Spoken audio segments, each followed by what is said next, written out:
Hey, how's it going everybody? Taco from Taco Tuesday here, and today we are doing, guess what, another base build. Haven't seen one of these before.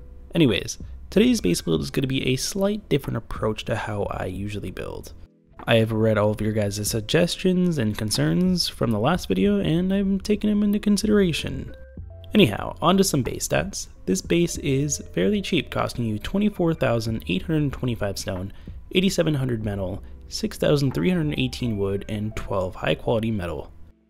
A little bit of extra information, it's intended for a solo, duo, or trio, so if you play on a solo, duo, trio server, this would be perfect for you. The base is also easily expandable, assuming you don't build the third floor, aka your shooting room. Just to show you, the metal part in this image is the footprint for the base I will be showing today, and then the stone is how you can expand it.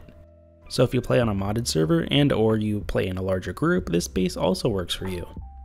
Moving on, this base features super secure storage rooms and can easily cost more than 35 rockets to raid. And also it's super simple to build.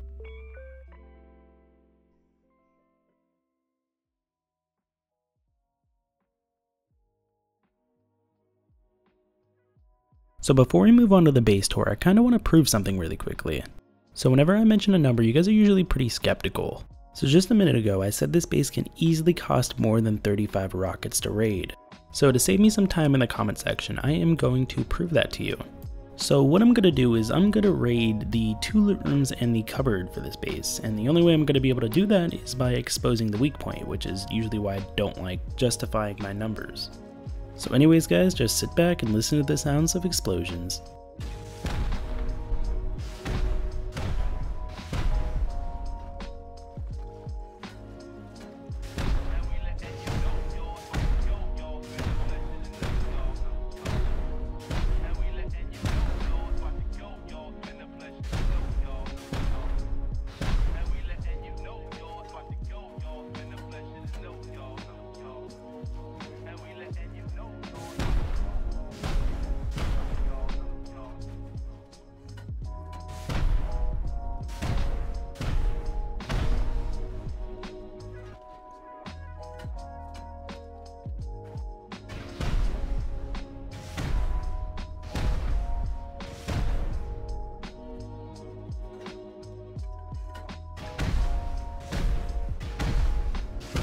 And there we go. If the raiders only want to raid the bottom floor loot rooms and the cupboard, it's going to cost them 30 rockets.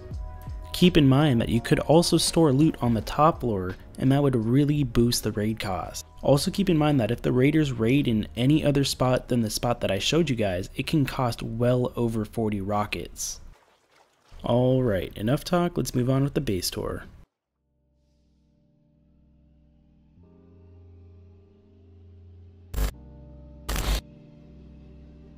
Here we are with the base tour. Notice how our front door is a garage door.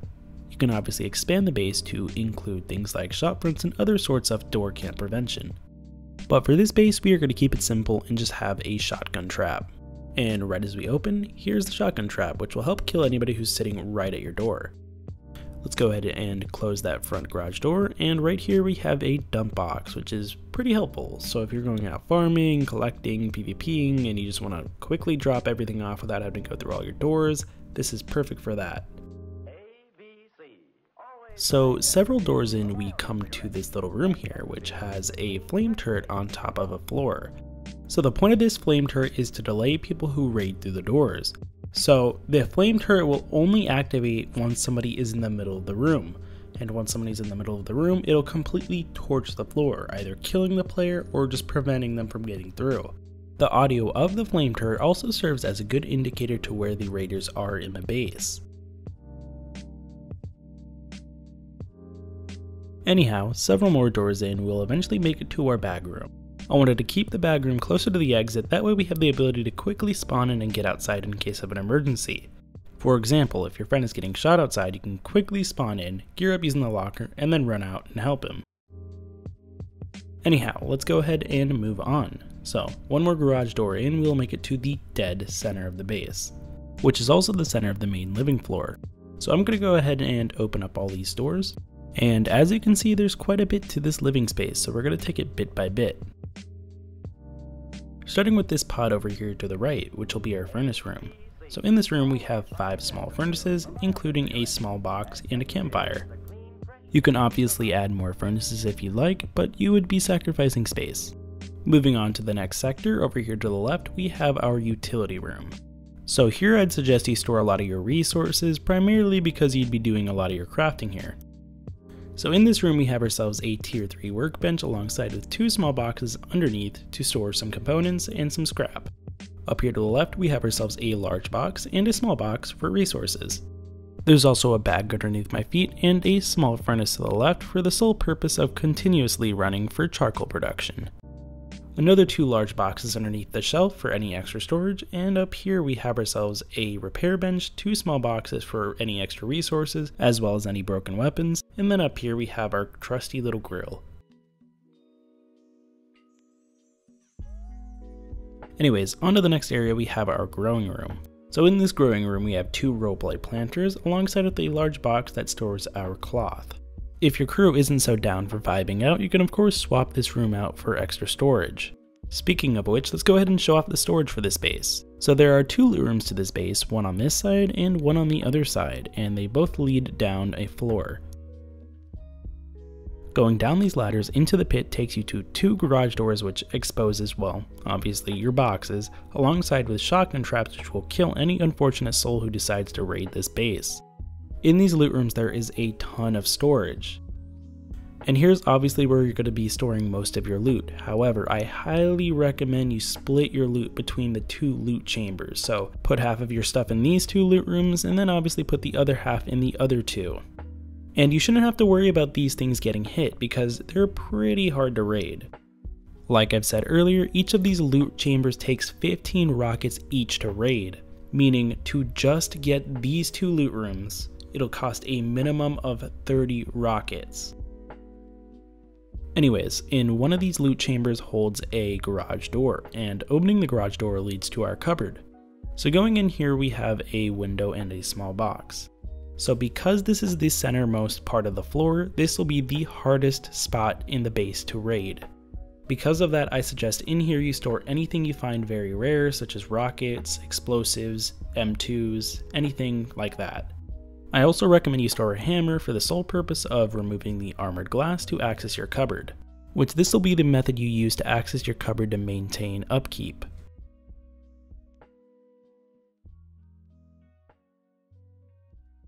Anyways, back up onto our living floor, we have a ladder that takes us up to our shooting ports.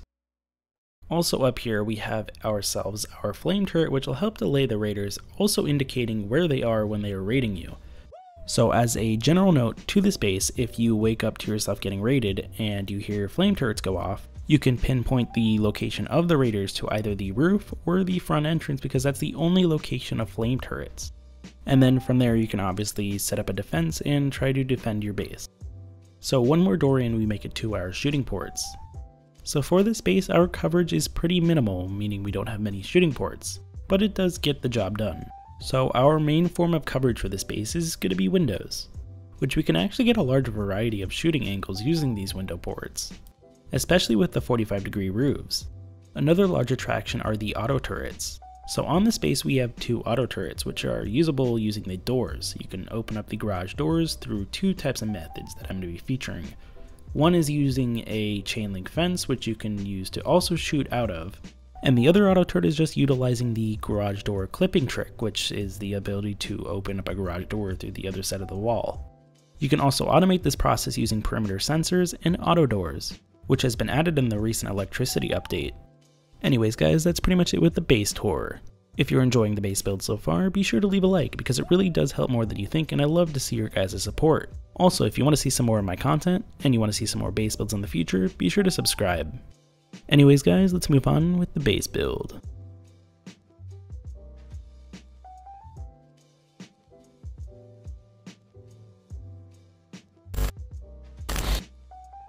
Okay, so the first step of this base build is to set up the foundation. This is an aerial view of our foundation plan, so do your best to mimic what is shown on screen.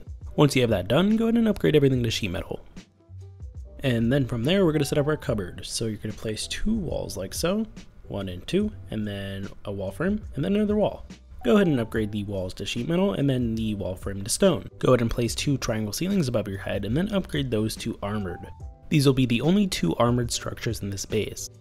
Once you have all those steps done, then you can place a garage door on your front and a cupboard inside.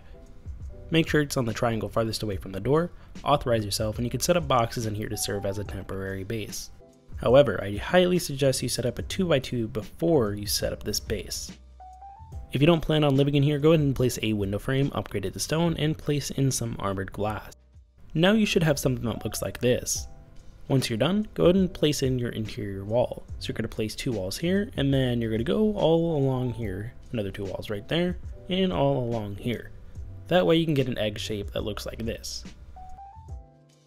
Upgrade accordingly. On the sides, the long sides, you're going to be upgrading 3 of the walls on each side to metal. The rest will be stone. Now we're going to add in our loot rooms.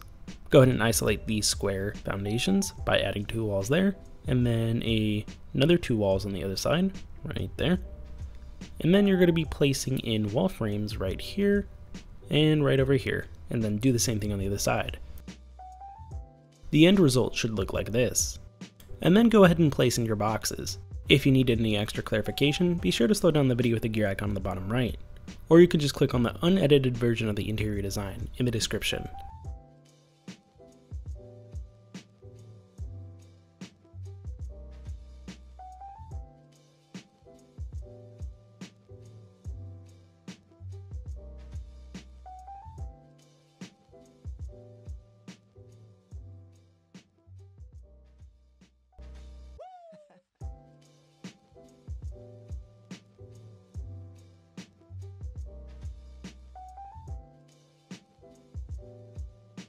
Once your loot rooms are filled in, place in your flooring accordingly. Make sure you don't cover up the ladder holes.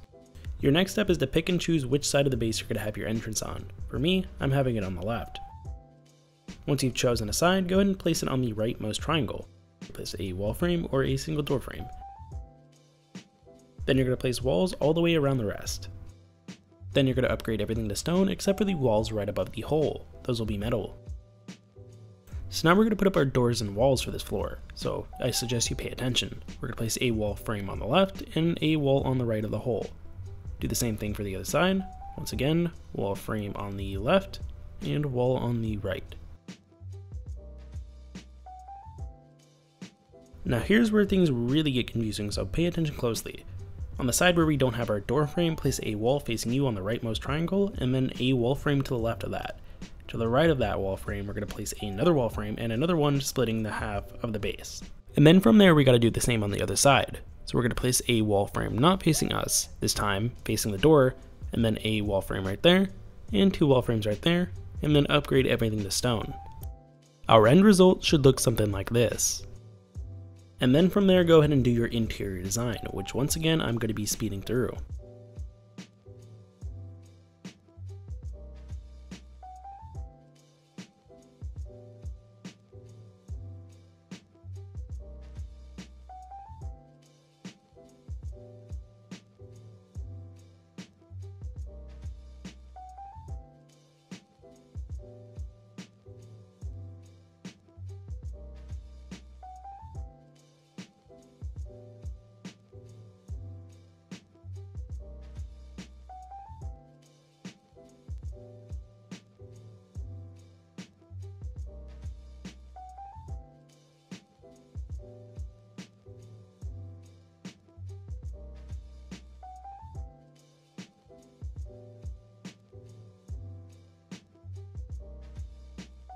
Once you're done with the interior design, let's work on our entrance. On the second rightmost triangle on the entrance, you're going to add in a wall frame and the rest are going to be walls.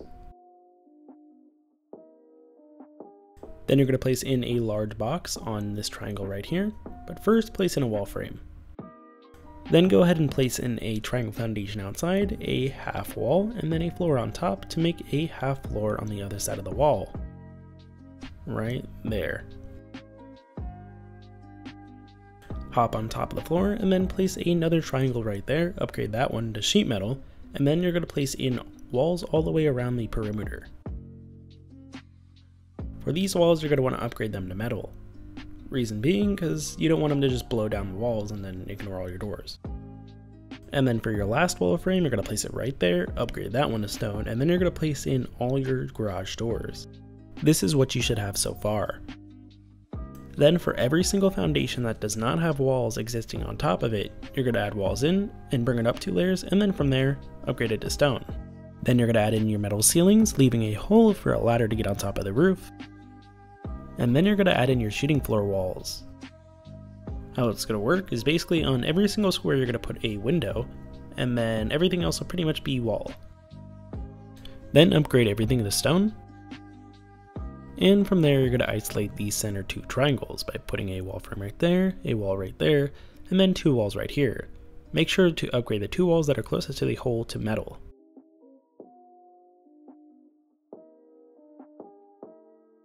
Then go ahead and add in your metal ceilings, and also add in the 4 wall frames that protect your turrets. And then your final step is just to add any finishing touches onto the base, such as the turrets, and a few extra things such as the 45-degree roofs. So yeah guys, that's pretty much it with the base build. So if you did enjoy the base build, be sure to leave a like and subscribe if you haven't already. And anyways guys, I'll catch you guys in the next one. Peace.